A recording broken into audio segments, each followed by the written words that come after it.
डिघे मङणे खां पोइ हिक जोड़े जी शादी थी हुई। शादी ॾाढी धूमधाम सां थी हुई। संदन सभई दोस्त मिट माइट ऐं ख़ैर ख़्वाह हिकु हिकु तक़रीब में शिरकत लाइ आयल हुआ। हर रस्म ज़बरदस्त थी। सभिनी ॾाढो मज़ो माणियो। कुंवार जो अछो जोड़ो ॾिसण वटां हो ऐं घोट जो लिबास वरी मर्दाणे हुस्न लाइ शाहकार हो। हर कंहिं खेनि ॾिसी साराहियो पई त सभिनी खे संदन पाण जे विच में मुहबत मिसाली पए लॻी। औरतुनि ऐं मर्दनि हिन नए जोड़े जी हिक ॿिए लाइ निगाह में चमक खे साराहियो पए।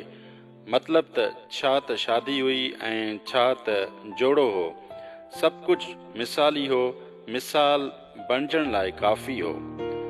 औरत किताबी घणी हुई। उहा जेको कुझु पढ़ंदी हुई सो पाण ते सवार करे छॾींदी हुई।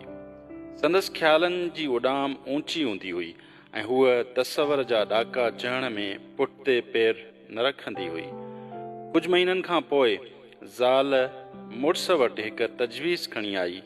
मूं कुझु देरि पहिरीं हिकु रिसाले में पढ़ियो आहे त कीअं पंहिंजी शादीअ खे वधीक सघारो बणाइजे। मुड़ुस उत्साह मां ॾांसि निहारियो। अच्छा, असां ॿिन्ही खे हिकु लिस्ट तयारु करणु घुरिजे। छा जी? मुड़ुस पुछियो। उन्हनि सभिनी अमलनि जी जेके असांखे पसंदि न हुजनि। मुंहिंजो मतिलबु आहे त उहे सभु अमल जेके मूं में अहिड़ा आहिनि जेकी अव्हां खे पसंदि न आहिनि या वरी अव्हां में आहिनि जेके मूंखे सख़्तु नापसंदि आहिनि। अहिड़नि अमलनि जी लिस्ट ठाहे असांखे हिक ॿिए खे ॿुधाइणु घुरिजे। मुड़ुस ॾांसि ॾिसंदो रहियो। हिन ॻाल्हि जारी रखी। ईअं करण सां ख़बर अथव छा थींदो? जेके शयूं असांखे नथियूं वणनि न उन्हनि बाबति पाण ॻाल्हाए सघंदासीं। उन्हनि खे ठीकु करण लाइ अमली सोच कंदासीं ऐं उन नमूने यकीनन असांजी हयातुनि में वधीक बहितरी ईंदी ऐं असीं वधीक सुठा ॾींहं गॾिजी घारींदासीं। मुड़ुस बसि माठ कयो खेसि ॾिसंदो रहियो। ज़ाल जो उत्साह ॾिसण वटां हो। कॾहिं कॾहिं नंढड़ा नंढड़ा इम्तिहान मिसाली हूंदा आहिनि ऐं वॾा वॾा नतीजा ज़ाहिर कंदा आहिनि। पाण खे इहो सभु ईअं ज़रूरु करणु घुरिजे ऐं पोइ नतीजनि मां भरपूर लाभ हासिलु करणु घुरिजे। मुड़ुस हाउकार कई। ॿई अलॻि अलॻि कमरनि में काग़ज़ कलम खणी हलिया विया त जीअं उन्हनि अमलनि जी फ़हिरिस्त खे तरतीब ॾेई सघिजे जेके हिक ॿिए लाइ अणवणंदड़ हुजनि या वरी हिक ॿिए बाबति न वणंदा हुजनि। सॼो ॾींहुं हू सोचींदा रहिया त छा छा लिखिजे। मानीअ ते गॾिया त बि माठ माठ हुआ। मुड़ुस कुझु चवणु घुरियो पर न चई सघियो। ज़ाल जे मथे ते सवालनामो ऐं काग़ज़ सवार हुआ। पहिरीं सुबुह जो हिननि फ़ैसिलो कयो त नेरनि खाइण खां पोइ हू पंहिंजो पंहिंजो लिखियल काग़ज़ पढ़ंदा। मां थी शुरू कयां। ज़ाल आश कई ऐं पंहिंजी फ़हिरिस्त कढियईं जंहिंमें इलाही सारियूं शयूं लिखियल हुयूं।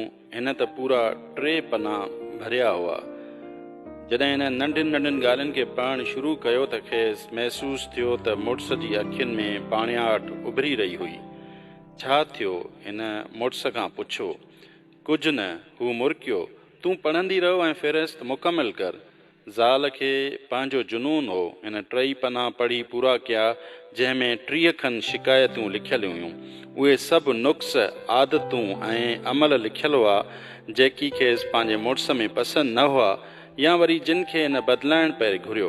हिन फ़हिरिस्त पढ़ी पूरी कई ऐं उहा वेढ़ींदे मुड़ुस खे चयईं, हाणे तव्हां पंहिंजी फ़हिरिस्त पढ़ो। तंहिंखां पोइ पाण ॿई गॾिजी ॾिसंदासीं त उहे कहिड़ा अमल आहिनि जेके पाण गॾिजी चूंडिया आहिनि या वरी उन्हनि खे ठीकु कीअं थो करे सघिजे। ॾाढे इत्मीनान सां मुड़ुस वराणियो। मुंहिंजी फ़हिरिस्त में कुझु बि लिखियलु न आहे। मुंहिंजे ख़्याल में त तूं जीअं बि आहीं ज़बरदस्त आहीं। मां नथो घुरां त तूं मूं लाइ पंहिंजो पाण में कुझु बि बदिलाहीं। तूं बहितरीनु आहीं ऐं मूंखे कॾहिं बि को बि अहिड़ो ख़्यालु न आहे आयो त तोखे बदिलाइजे। तूं मुंहिंजे लाइ मुहबत जो तोहफ़ो आहीं। मां तोखे बदिलाइण लाइ छो सोचां।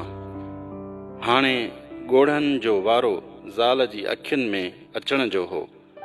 मुड़ुस जी सचाईअ, मुहबत ऐं ख़ुलूस खेसि केतिरा ई मिसाल सम्झाए छॾिया। हयाती उन्हनि लम्हनि में बेहद हसीन हूंदी आहे जॾहिं असीं पंहिंजे जीवन साथीअ जी ख़ूबीअ ते संदसि साराह कंदा आहियूं ऐं संदसि ग़लतियुनि ते दरगुज़र कंदा आहियूं, को बि माण्हू मुकमिल न हूंदो आहे। उहो सम्झण में ई सॼी ज़िंदगी लिकल आहे।